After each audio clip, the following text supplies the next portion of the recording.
House, South Bruce, and Southern Ojibwe Nation. And they have to say yes before we move forward. And there's no guarantees that's going to happen at this point in time, right? So that's where we're at. So there's lots of time. There's lots of time for continued dialogue. Nothing's getting decided today or the next months. So we still want to engage and learn more about people's concerns as we go forward. A little bit of background about myself. The name is Joe Heil. I'm a Haudenosaunee. I'm actually from Southern Ontario. I'm from a community called Oneida Nation of the Thames, which is just south of London, where I live. I've worked in this industry 41 years. I can't believe it, it's been that long. I started as a nuclear operator in 1982. I worked in that until about 2003. And then after that, I worked for the OPG, working with First Nations to address historical grievances, most of flooding issues and what have you. And then working on partnerships with First Nations. Retired in 2014, and in 2015, I've been working for the NWMO. Why do I do what I do? One, first of all, I work with Indigenous groups. I'm the Director for Indigenous Relations for NWMO. And in our culture, it's our role to give back. I'm at a time in my life where I've accumulated this body of knowledge, and it's my role as somebody who's elderly to actually provide information back to people in general, and to my people in particular. All my learnings, all the experiences that I experienced as a nuclear operator and working with First Nations, I bring to the table. The other thing is I decided to take on this responsibility. I decided that, I benefited from this industry. I worked, like I said, I worked 41 years in this industry. I benefited, and I have a responsibility to deal with the waste. I can tell you right now, all the waste is one of the few industries where it knows all its waste, whether it's high-level waste, intermediate-level waste, or low-level waste. It is the only industry that knows where it all is. What else can I say? I think that's about it. I'm going to do a quick introduction on the project, but we're going to try to focus discussion on transportation. I always say this, these are difficult conversations, always. We're coming from a point of reference where people experience a lot of outrage to hear the words nuclear, uranium, or radioactive, and it steals outrage, it steals anger, it steals fear. Why are you imposing this garbage on me? That's just, environmental racism. You're just going to these poor communities. I hear that all the time, right? I hear that, and I'm going to try to answer some of those questions going forward. But at the end of the day, why I do this is we have this fuel sitting on the shores of Lake Ontario, on the shores of Lake Huron. And if we do nothing, your worst fears of environmental damage get realized. We need to deal with it. The solution we have right now is temporary. We need to find a long-term solution and take it on with others, our responsibility to do it. But that's why we do what we do, right? That's why we get challenged quite a bit. And I say I do look forward to these days because we're trying to come together. I will point to one other thing too, and I think we as Canadians can be different. I look to our brothers and sisters in the South, what they're doing in the States, very polarized. What we're trying to get to here today is not to be so polarized, but let's have a good discussion. Let's have an open dialogue. I want to hear your fears. I want to hear your concerns, right? And we want to incorporate. I heard some really great stuff from Layla today, which we wrote down and we're going to take back and we're going to think about how to deal with them. And that was with respect to busing. She says as her buses go down this road over here, 107, that there's transport trucks behind them. And they're turning, they're going to get rear-ended. That's her concern. That's a real concern that we can incorporate into this project and deal with. That's the kind of stuff that we want to hear. We only hear that if we really can ask that question, why? I know a lot of you are against the project, but the question I'll ask right after that is why? Tell me what is it of this project that's really sort of, getting to you. So that's enough for that. I'm going now to do the presentation. Hit the first slide and we'll get on. Just showing that, in Ontario, 60% of the power, which is Ontario, Canada. Yeah, it's Ontario. So 60% of the power does come from nuclear. We're considered pretty much a carbon neutral, very close to very carbon neutral province. We got off coal, right? By 2014, there was no more coal in the province, right? And we only could do that because we had nuclear replacement. Certainly some of that coal was natural gas, but the majority of the power most of the time comes from nuclear, right? So global warming is important to you. If you know the future of our generation is important when it comes to greenhouse gas, nuclear is a potential solution. Not saying it's the only solution, but it can help. So that's important. Next slide. This is the fuel bundle. I used to handle these as nuclear operators. We get these full. This is very light. When you get these things, they're like 50 kgs. They're very heavy. Uranium's heavier than lead, so this is really, really heavy. You know, when it's in this form, in its natural form, with this cladding on it, it's not hazardous. You can actually handle it with your hand. What happens is there's these little fuel pellets. You see them over there. There's about 800 of them in here. This goes into the reactor. It's bombarded by neutrons and produces heat. This thing gets hot. That's what it's meant to do. It gets hot. The heat produces steam. Steam turns to turbine. Turbine turns to generator. We make electricity. Again, 60% of the power is generated in this bundle. This bundle could supply 100 homes for 1 year, or 1 home for 100 years. That's how much energy is in this thing. It stays in the reactor about 12 to 18 months, then it comes out. And yes, if this came out of the reactor and dropped in front of us, we'd all be dead. That's how much radiation is coming out. Extremely dangerous.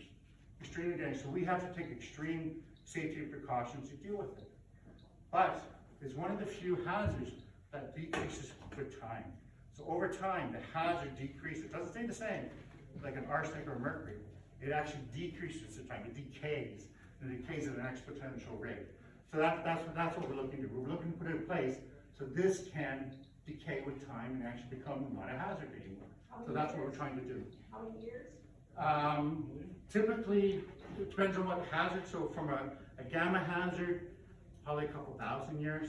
From the neutron hazard, from the alpha and beta hazard, 100,000 to 1 million years. So that's what we're looking at, right? So it's a very, very, very long time, right, to do that. Okay, next slide. So right now I said there's temporary solutions. So when they come out of this, they're actually put into water. We do these big swimming pools, and water itself is a barrier. Water actually, you need about 10, 15 feet of water. You have the bundle, you can actually see the bundle down in the water, and that's all you need to shield yourself. The water doesn't become contaminated. It heats up though from the radiation going into it, and we cool the water, but that's all you need to protect yourself. It decays with time, like I said, so after 10 years, it's decayed enough that we can put it into these things here. These are called dry storage containers, and that's where a lot of the fuel sits today, in big warehouses and these containers, and that's where they're stored safely. These containers have a license life of about 50 years. Then they either have to be relicensed or, yeah. And how much was going to be moved? Right now we have these bundles, about 2.6 million bundles. We plan to have a repository size for all the current reactors through the current lifetime, 5.5 million. So what's 5.5 million?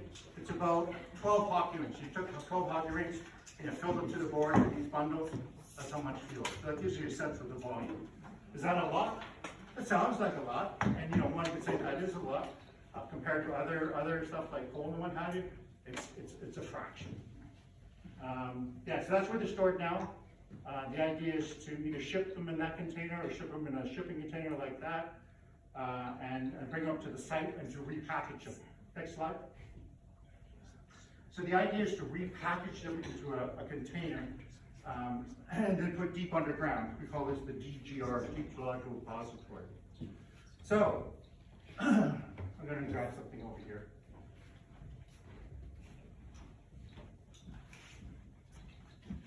This is what the pellets look like.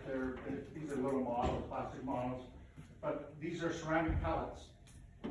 To get exposed by this is going to be almost 2,500 feet underground if it's in the Ignis area. So they're down pretty deep.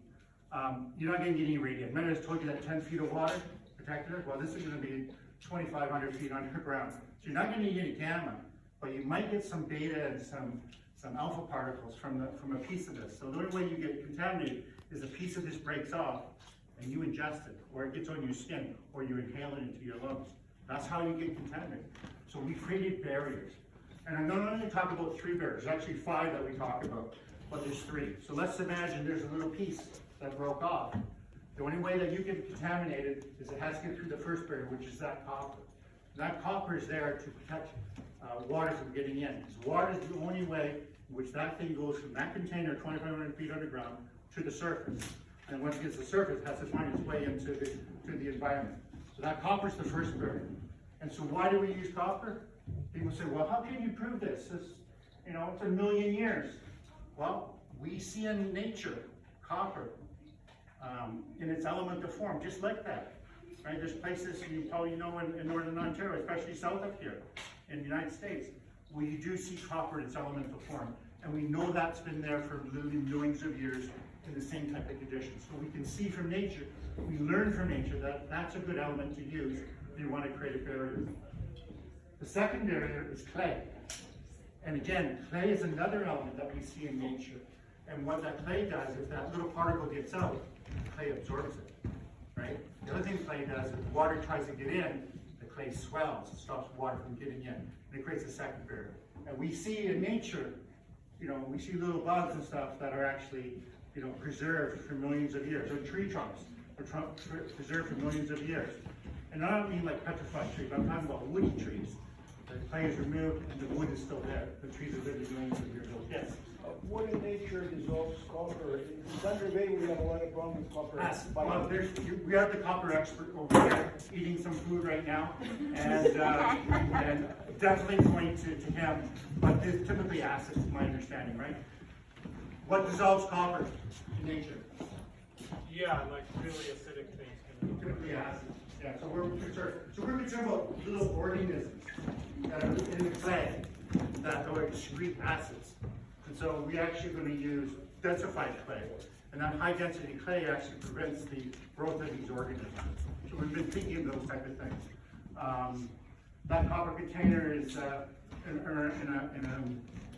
a carbon steel container, galvanic corrosion, right? So you can get that also, right? So Mr. Benz there is our PhD in, I believe, in corrosion sciences and what have you. So he's definitely a good guy to talk to. Super smart guy, and I don't have the time to know what he's talking about, but he's a good guy to talk to. Ladies and gentlemen, to talk to him after this. I know the sort of high level, right? So the clay. So the clay is a good example. You learn from Mother Nature about the clay, and again, it creates a really good barrier. And then lastly, the last barrier is the rock itself. So the rock, when I talk about a rock, I'm not talking about the stuff. Is there any miners in here? Anybody work in a mine? No? Nobody mine? So you go into a mine, you see a mine shaft, you see all these cracks in the wall, you see water gushing all over the place. Because that's the nature of a mine. It's called greenstone, and that's where you find the gold and the platinum and all those metals and what have you. It's a very fractured rock. And that's the nature of mineralization. It has to have that flow of mineralized rock. The rock we're looking at is granite, or a big chunk of granite. And there's pictures of it over here on one of the charts. It's a large, what we call batholith. We call these big giant rocks batholith. It's about 40 kilometers long, 15 kilometers wide, a couple kilometers thick, right? And what we're going to do is pretty deep into that rock to a point where we know that it's not protected at the surface. That it's down in an area where it's literally, you know, millions if not billions of years old. And we can determine that, right, through various methods. And we know that rock is really old, we age it, but it's been exposed to all kinds of things over it. And the age of that rock right now is about 2.6 billion years old. That's how old it is. And it's been stable, it's been impacted by ice ages and impacted by other earthquakes, and the rock has been stable. It's telling us a story of how it can actually do this. So those 3 things are the key things that we look to when we look to this repository to try to keep it safe. We talk about barriers and how we try to keep people safe. And we'll continue to tell that story and refine that story and try to find more lines of evidence to say it can be done safely. So the idea, just one last thing. So the idea is to dig down to the right level, right? And we're finding what the right level is, which is about 700 meters right now. And then build tunnels, and then those tunnels will be excavated, and then these containers would be placed around it, would be placed easily. Okay, next one. Yeah, I think I've already talked about this. This is NWMO. We were created after something called the Seaborn Commission.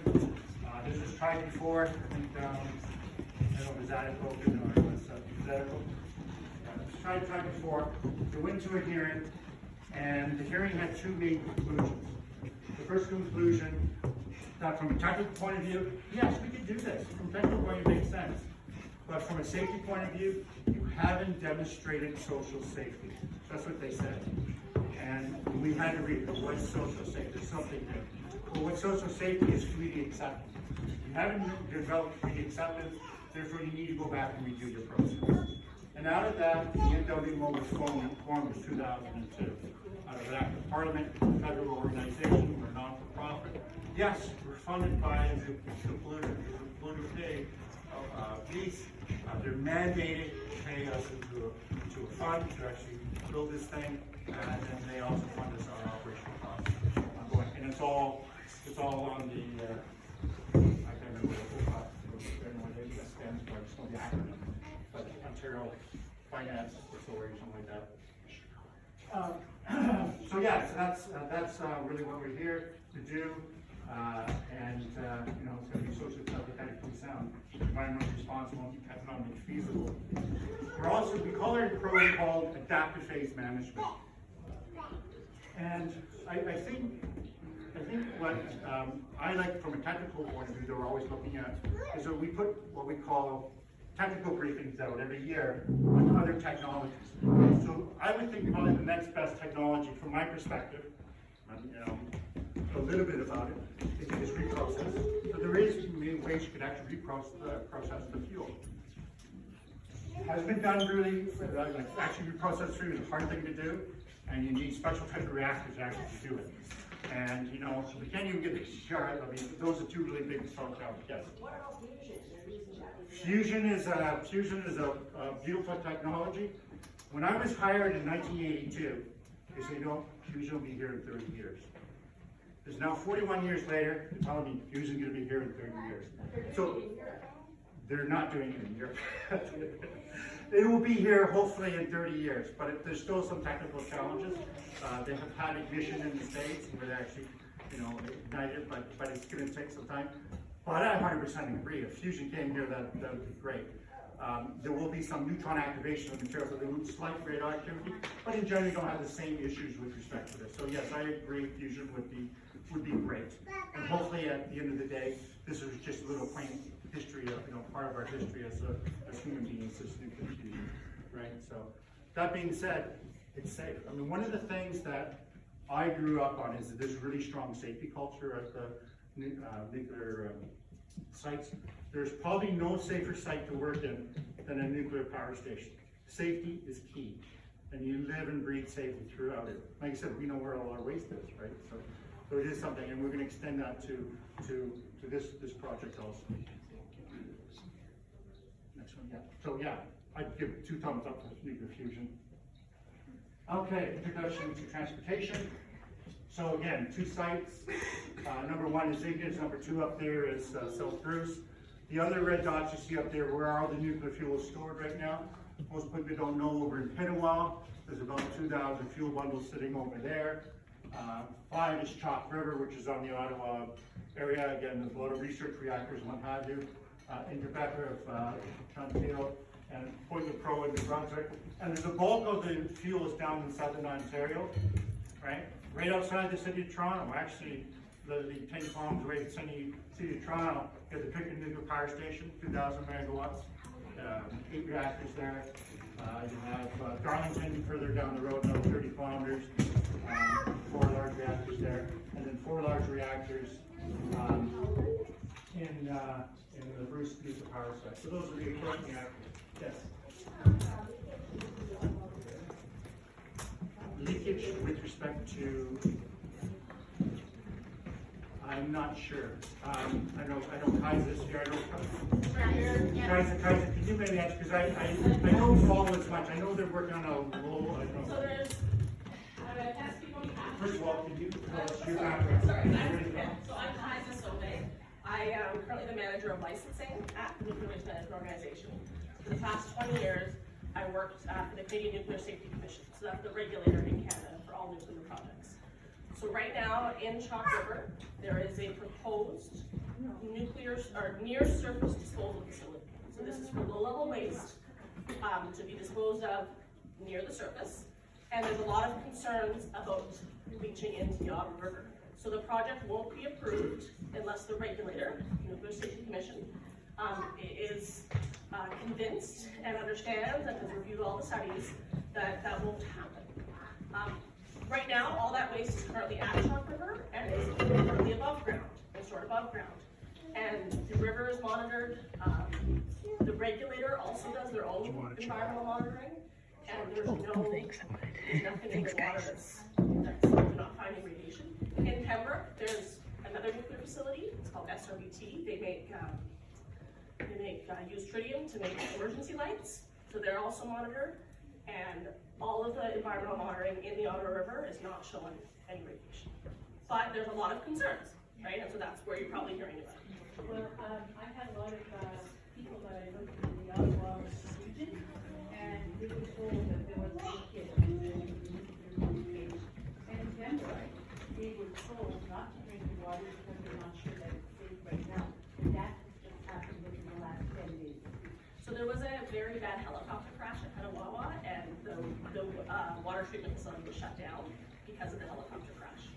So I don't know if that's related at all, but that's not our project at all, and I'd say that's probably the most we should talk to about it. But I do know, because I have friends in Petawawa, and it was terrible. Two or four soldiers passed away at the helicopter crash, and they shut down their water treatment facility in the last 10 days. So I don't know if that's related, but that's the next. I think your question though also speaks to a concern, and I know this came from David Gordon Edwards, and one of the things he had mentioned that any level of radiation is dangerous. Could be true. No proof. No proof that it's not either. Right? There's no proof either way at this point in time. What we do know though, that if you're sleeping next to your partner, you're going to pick up radiation. There's radiation in this room right now. I have a little display there on radiation. So the question is, what level of radiation is safe? We know that at 100 millisieverts of radiation and above, we actually get deterministic calculations of cancer, right? You get a big acute dose of that. Below that, a little bit unknown. So where do we regulate? So do we regulate at this 100? No, we regulate at 1 millisievert, 100 times below that. And then what does the industry do? Well, the industry actually operates, 100 times even below that, right? So when they do have a release, these releases are so far below the regulated level. Yeah, it may have leaked and there was a little bit there, but they're at levels that are extremely small. And I think that has to be part of the conversation. Typically, well, it depends on the nature of the leakage. First of all, you have to stop the leak, find the source, what have you, that'd be the first thing. And then probably remove the soil, those types of things. Do you have teams in place that would come in?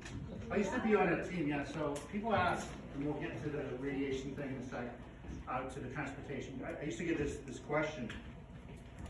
So, as I said, I was a nuclear operator. one of the teams I was on is called the TERP team, I think they used to call it, Transport Emergency Response Team. So we would actually go and do that. So if there was an accident and there was release, there was my Pickering, and there would be basically Pickering, Darlington, those. It was located at the sites, and plus there'd be other. We hire other companies to help do this stuff also. So located all over, right? So I mean, if we were transporting up here, let's say, we probably would have something local, right? Probably out of Thunder. Yeah, you probably would demand to have something here, right? Yeah, for sure, right? So there'd probably be something local here. But the idea is that, especially if it was like this fuel, and then go through that container, we don't think that's not what it did. You basically put it into an overpack and what have you. You have the right amount of shielding, or you get a robot to go back in the shielding, right? You then would check the soil. Do all that, how long would that take? It's like any accident. I mean, if you have an oil spill, right, you're gonna have the same type of thing. You probably have to dig up the dirt, monitor that. Same thing. You have to look at the dirt, pick it up, and what have you, right? So it could be specialized teams that would do that. But I was on that team. Similarly with the liquid 77 too, we have processes to do that kind of stuff. So it would take days, which would probably take days. Depends, right? So, I mean, you'd have to then prove to the regulator, that, you know, you've cleaned up everything, that kind of stuff, right? Yeah. there's no- Yeah, yeah. Yeah, I mean, yeah, so I mean, it's, depends on the accident, but you know, it's gonna be like any type of accident that you have, right, with respect to, you know, stopping the release, cleaning it up, mitigating, getting verification, those type of things, right? Yeah, so, but it is doable, it's not like it's, oh my God, you can't fix it, yeah, question? If it's gonna take 20 years for this to get brought through to Ignis or wherever it may end up going, Yeah. why don't you take those 20 years and find another way of storage where it sits right now? You got 20 years to develop something that can hold it for Yeah, yeah. 500 years. So we're doing that, again, like I said, we have, it's called adaptive phase management of process, we do have these yearly briefings and what have you.